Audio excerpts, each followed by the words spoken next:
Должно быть, тебе кажется, что вселенная Дон Старва романтична и мила. Возможно, но в то же время и жутко коварна. Под видом привлекательного ништячка тебя может поджидать целая куча проблем. Например, гуляя в поисках приключений, ты наткнешься на брошенный посреди поляны посох, ледяной или огненный, и гончих вокруг. Какая прелесть, подумаешь ты.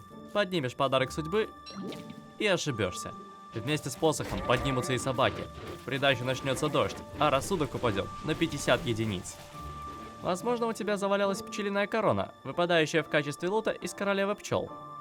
Тогда преврати ловушку в фарм рассудка. Помимо поглощения 70% урона, корона способна восстанавливать половину рассудка от негативной ауры. Например, вместо потери 40 единиц в минуту от одной гончей, ты будешь наоборот восстанавливать 20. Сдвигай спящих псин в кучу и наслаждайся. А если все же хочешь забрать волшебную палку, отделавшись малой кровью, тогда расправляйся с собаками по одной. Так не разбудишь остальных. Учитывай только, что после поднятия посоха все равно пойдет дождь. Замораживать или поджигать любую живую цель на 20 секунд полезно. Только смотри в оба, как бы не заморозили и не сожгли тебя. Вот вроде обычный холодильник. Рядом термометр и сундук. В нем зимние вещи. Только открыв, поймешь, как скоро они пригодятся.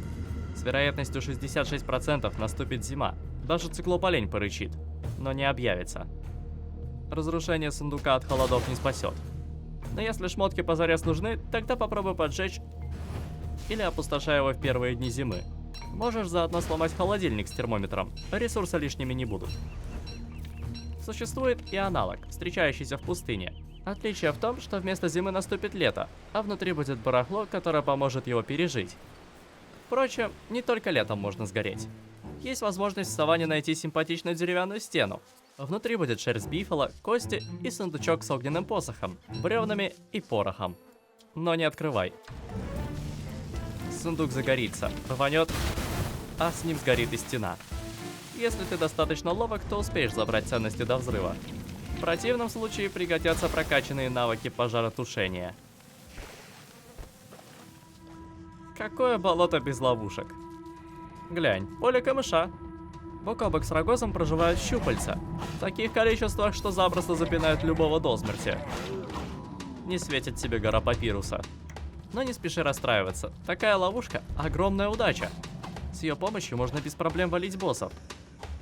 Или даже сделать небольшую ферму, подселив к тентаклям свинов или пауков.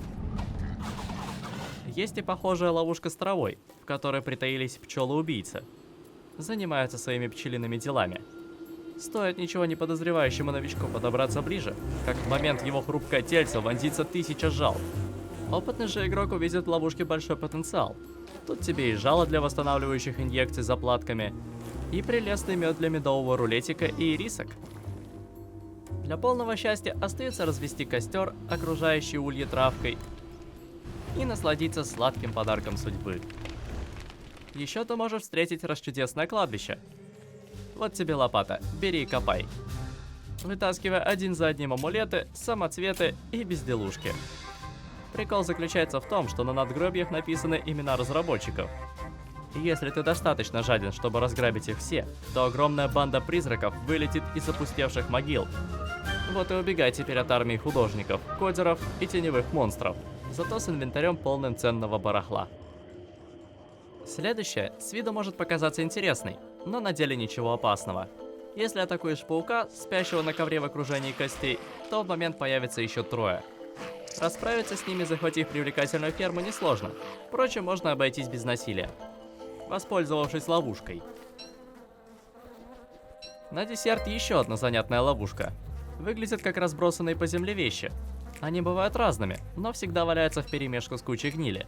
Неподалеку будет располагаться сундук или рюкзак. Если его открыть, тогда вся еда, находящаяся в инвентаре, в момент превратится в гниль.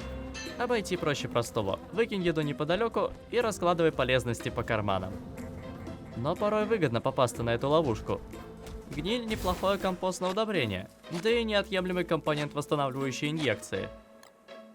А Вормвуд так вообще может сделать из гнили, навоза и селитры компостную обертку, мощную хилку и лучшее удобрение для огорода. Так что при нужде возьми ненужные, залежавшиеся продукты и обрати их в полезную гниль. Если обычных коварных структур недостаточно, установи мод и укажи в настройках, сколько каких генерировать.